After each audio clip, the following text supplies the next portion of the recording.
ಆತ್ಮೀಯ ಕೇಳುಗರಿಗೆ ನಮಸ್ಕಾರ. ಪ್ರತಿಯೊಂದು ಮದುವೆಯಲ್ಲಿ ಮಗಳನ್ನು ಗಂಡನ ಮನೆಗೆ ಕಳುಹಿಸುವ ಸಂದರ್ಭ ಬಂದಾಗ ಎಲ್ಲರ ಮನಸ್ಸಿನಲ್ಲಿ ಬರುವ ಹಾಡು ಎಮ್ಮ ಮನೆಯಂಗಳದಿ ಬೆಳೆದೊಂದ ಹೂವನ್ನು. ಬರೀ ಹೆಣ್ಣಿನ ತಂದೆ ತಾಯರು ಮಾತ್ರವಲ್ಲ, ಅಲ್ಲಿದ್ದ ಎಲ್ಲರ ಕಣ್ಣು ಹೃದಯಗಳನ್ನು ಒದ್ದೆ ಮಾಡುವ ಈ ಪದ್ಯದ ಕರ್ತೃ professor V Sitaramaiah. V C. Kannada ನಾಡು ಕಂಡಂತಹ ಅತ್ಯಂತ ಹೃದಯವಂತ ವಿ.ಸಿ.ಯವರ ಬಗ್ಗೆ ಕವಿಯೊಬ್ಬರು ಹೇಳಿದ ಮಾತು ಹೀಗಿದೆ: ಹೃದಯ ಎಂಬುದು ಎದೆಯ ಎಡಗಡೆಗೋ ಬಲಗಡೆಗೋ ಎಲ್ಲೋ ಇದೆ ಅಂತ ವೈದ್ಯಶಾಸ್ತ್ರಜ್ಞರು ಹೇಳ್ತಾರೆ. ಆದರೆ ಮೈಯಷ್ಟು ಹೃದಯವೇ ಆಗಿರುವ ವ್ಯಕ್ತಿ ವಿ ಸೀತಾರಾಮಯ್ಯನವರು. ಅವರು ಅಜಾತಶತ್ರು. ಮತ್ತೊಬ್ಬರನ್ನು ಅವರು ಕನಸಿನಲ್ಲೂ ನೋಯಿಸಲಾರರು. ಪ್ರತಿಯೊಬ್ಬರಲ್ಲೂ ಸುಂದರತೆಯನ್ನೇ ಕಾಣುವವರು.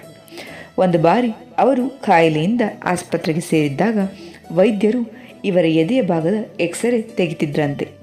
ಆ ಎಕ್ಸ್ರೇ ಹಾಳೆಯನ್ನು ವಿ.ಸಿ.ಅವರಿಗೆ ತೋರಿಸಿದಾಗ ಅದನ್ನು ಕುತೂಹಲದಿಂದ ನೋಡಿ ನಂತರ ನಿಟ್ಟುಸಿರು ಬಿಟ್ಟು, ಇದೇನು ಪ್ರಾರಬ್ಧ, ಇದರಲ್ಲಿ ಡೆಪ್ತೇ ಇಲ್ಲ, ಫಾರಮ್ ಇದೆಯೇ, ಕಾನ್ಫಿಗರೇಷನ್ ಲೆವೆಲ್ಲು ಯಾವುದೂ ಇಲ್ಲ, ಒಂದು ಒಳ್ಳೆಯ ಪೇಂಟಿಂಗ್ ಆಗಿದ್ದರೆ ಇಡೀ ದಿವಸ ನೋಡ್ತಾ ಕುಳಿತುಕೊಳ್ಬಹುದಿತ್ತು, ಪಾಪ ವೈದ್ಯರ ಕೆಲಸ ಎಷ್ಟು ಕಷ್ಟ ಅಲ್ಲವಾ, ಇಂಥ ಏನೂ ಸುಂದರವಲ್ಲದ ಚಿತ್ರಗಳನ್ನೇ ನೋಡ್ತಾ ಇರಬೇಕಲ್ವೇ. ಆದರೆ ನಮ್ಮ ಮೇಷ್ಟ್ರ ವೃತ್ತಿ ನೋಡಿ ಎಷ್ಟು ಸಂತೋಷ ಇದೆ, ಕಾವ್ಯ ಓದ್ಬೋದು, ಸಂಗೀತ ಕೇಳ್ಬೋದು, ಹೀಗೆ ಹೇಳ್ತಾ ಇದ್ರು. ವಿ.ಸಿ.ಯವರಷ್ಟೇ ಪ್ರಸಿದ್ಧವಾದದ್ದು ಅವರ ರುಮಾಲು. ಅದರ ಆಯ್ಕೆಗೆ ಅವರು ಹಲವಾರು ಅಂಗಡಿಗೆ ಅಲಿತಾರು.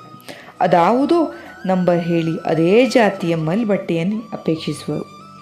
ಅವರಿಗೆ ತುಂಬ ನೋವು ಮಾಡಬೇಕಂದ್ರೆ ನಿಮ್ಮ ರುಮಾಲು ಅಷ್ಟು ಒಳ್ಳೆಯ ದರ್ಜೆದಾಗಿರಲಿಲ್ಲ ಅಂತಲೂ, ಇಲ್ಲ ನೀವು ಹಾಕಿಕೊಂಡ ರುಮಾಲು ಸ್ವಲ್ಪ ಸೊಟ್ಟಗಾಗಿದೆ ಅಂದರೆ ಸಾಕು, ಆ ಮಾತು ಅವರನ್ನು ವಾರಗಟ್ಟಲೆ ಕೊರೆತಾ ಇತ್ತು. ಅಷ್ಟು ನಸೆ ಅವರದ್ದ ಬಟ್ಟೆಯ ವಿಷಯದಲ್ಲಿ. ಅವರ ಮನಸ್ಸು ತುಂಬ ಮೃದು. ಮನುಷ್ಯರಿಗೆ ಬಿಡಿ, ಒಂದು ಮರಕ್ಕೆ ಯಾರಾದರೂ ಕಲ್ಲು ಬೀಸಿದರೆ ಅದು ತಮಗೆ ಬಡಿದಂತೆ ದುಃಖ ಪಡುವವರು. ಲಾಲ್ಬಾಗ್ನಲ್ಲಿ ವಾಕಿಂಗ್ಗೆ ಹೋದಾಗ ಒಂದೊಂದು ಮರವನ್ನು ಮುಟ್ಟಿ ಸಂತೋಷ ಪಡುವರು. ಯಾವುದೋ ಮರವನ್ನು ನೋಡಿ ಈ ಮರ ನನ್ನ 35 ವರ್ಷದ ಸ್ನೇಹಿತ ಅಂತ ಮೆಲ್ಲಗೆ ತಟ್ಟುವರು. ಒಮ್ಮೆ ಹರಿದಾಸ ಭಟ್ಟರು ವಿ.ಸಿ.ಯವರನ್ನು ಯಾವುದೋ ಸಮಾರಂಭಕ್ಕೆ ಕರೀಲಿಕ್ಕೆ ಬಂದಿದ್ದರು. ಅವರು ಆಮಂತ್ರಣ ನೀಡಿದ ತಕ್ಷಣ ಅದಕ್ಕೆ ಕಾಯ್ದುಕೊಂಡಿದ್ರೇನೋ ಅನ್ನುವಂತೆ ಅವರ ಕೈ ಹಿಡಿದುಕೊಂಡು ಸಂಭ್ರಮದಿಂದ, ನೀವೀಗ ಕರೆದದ್ದು ತುಂಬ ಒಳ್ಳೆಯದಾಯಿತು, ಈ ಸಂದರ್ಭದಲ್ಲಿ ನಾನು ಖಂಡಿತವಾಗೂ ಬರ್ತೀನಿ ಅಂದರು. ಆಗ ಹರಿದಾಸ ಭಟ್ಟರು ಏನು ಈ ಸಂದರ್ಭದ ವಿಶೇಷ ಅಂತ ಕೇಳಿದ್ರು.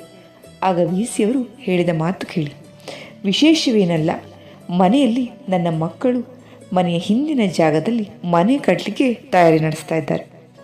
ಅದಕ್ಕಾಗಿ ಮಧ್ಯದಲ್ಲಿರುವ ಹಲಸಿನ ಮರ ಕಡಿದು ಹಾಕಬೇಕಾಗ್ತದೆ.